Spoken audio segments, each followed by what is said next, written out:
안녕하세요. 법무법인 한경 김경보 대표 변호사입니다. 오늘은 보이스피싱 처벌 및 대응 방안에 대해 자세히 알아보는 시간을 가져보도록 하겠습니다. 현재 보이스피싱 범죄는 단순 가담을 한 경우라도 강경한 처벌이 내려지고 있는 상황입니다.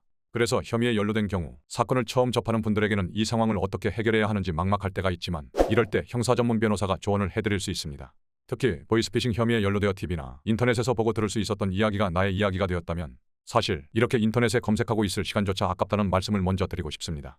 물론 이 영상을 보시는 분들 중 대부분의 사람들은 각자의 자리에서 성실하게 살아오며 평범한 일상을 보내오셨을 겁니다. 하지만 어떠한 경로로 인해 보이스피싱 혐의에 연루되어 인터넷에 변호사를 검색하게 되셨다면 부디 이 영상을 끝까지 시청하시고 사건을 해결해줄 변호사는 어떻게 찾아야 하는지 알아가시길 바랍니다. 우선 영상을 시작하기에 앞서 김경보 변호사에 대해 소개를 드리자면, 법무법인 한경 대표 변호사이며 서초동에 주사무소가 있고 대구와 부산 각각에 분사무소를 두고 있습니다. 그리고 대한변호사협회 형사법 전문으로 등록된 제가 팀을 구성하여 초기에 경찰 조사를 지원해주고 있습니다. 왜냐하면 요즘 경찰 조사가 매우 중요해졌기 때문입니다. 그리고 수많은 형사사건의 성공 사례를 보유하고 있고, 이러한 경험이 체계화되어 당황스러운 상황에 직면했을 때도 능숙하게 해결하고 있습니다. 더불어 의뢰인보다 의뢰인을 더 생각하는 마음으로 사건을 해결해오다 보니 성공 사례 강한 로펌이라는 말을 듣고 한경을 찾아주시는 분들이 많으며, 보이스피싱 성공 사례도 다수 보유하고 있습니다.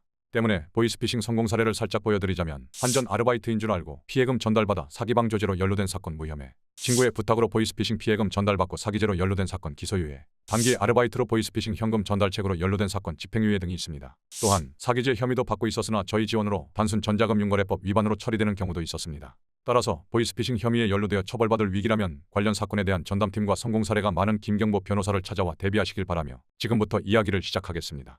보이스피싱에 연루된 경우 어떠한 처벌이 선고될까요?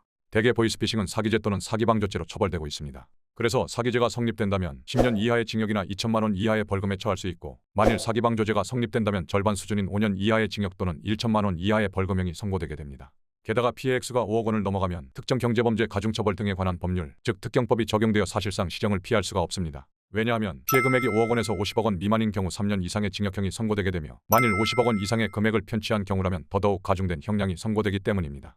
더불어 피해 금액이 수억 원을 우습게 넘기는 상황이 빈번하기 때문에 특경법의 적용을 받아 처벌받는 경우라면 즉시 전문 변호사의 법적 조력을 받으셔야만 합니다. 이외에도 보이스피싱과 같은 사기 사건의 경우 형사처벌과 별개로 수십에서 수백 명의 피해자들에게 민사상 손해배상을 청구받아 그들에게 보상을 지급해야 하는 상황이 벌어질 수도 있습니다. 특히 단순 가담으로 혐의에 연루되었다고 할지라도 위와 동일한 처벌 형량이 선고되는 상황이며, 대부분의 범죄 조직은 중국에 본거지를 두고 있어 홀로 모든 처벌을 짊어질 수도 있습니다. 때문에 실제 판례를 살펴보면 무고하게 연루된 단순 가담자들이 진범과 비슷할 정도의 무거운 형벌을 받는 경우가 많습니다. 즉 쉽게 말해 보이스피싱은 범행의 경중과는 상관없이 범죄에 연루되어 피의자 신분이 되었다는 상황만으로 징역형이 선고될 수 있기 때문에 전문 변호사의 조력은 필수입니다. 따라서 단순 가담으로 보이스피싱 혐의에 연루되었다면 처벌 형량이 가벼울 것이라고 생각하여 안일하게 대응하지 말고 반드시 김경보 변호사를 찾아주시길 바랍니다. 보이스피싱 혐의로 경찰 조사를 받게 된 경우 주의사항이 있을까요? 대부분 피의자 신분으로 경찰 및 검찰 조사를 받게 되면 아르바이트인 줄 알고 일했을 뿐이다라든지 보이스피싱인 줄 전혀 알지 못했다라며 자신의 억울함만을 주장하고는 합니다. 하지만 이런 주장만으로는 강력한 처벌을 피하기가 어렵다는 사실을 인지하셔야 합니다. 왜냐하면 수사관은 피의자의 미필적 고의를 인정하고 있기 때문입니다. 여기서 말하는 미필적 고의란 자신의 행동으로 어떤 결과가 발생할지 어느 정도 예견할 수 있었다는 인식을 의미합니다. 그래서 실제로 많은 사건에서 미필적 고의가 인정되어 피고인에게 중형이 내려지고 있습니다. 또한 경찰과 검찰은 피의자의 범죄 사실을 밝혀내기 위해 다소 강압적인 수사를 하거나 유도신문을 하기도 합니다. 때문에 혼자만의 힘으로는 대처하기가 매우 어려운 것이 사실이며, 이때 처벌을 피하기 위해서는 자신의 발언 하나하나에 신중함을 기해야만 하고, 자신에게 미필적 고의가 전혀 없었다는 점과 보이스피싱 범죄라는 것을 모르고 가담했다는 점을 입증할 수 있는 객관적인 증거를 수집하는 것이 필수입니다.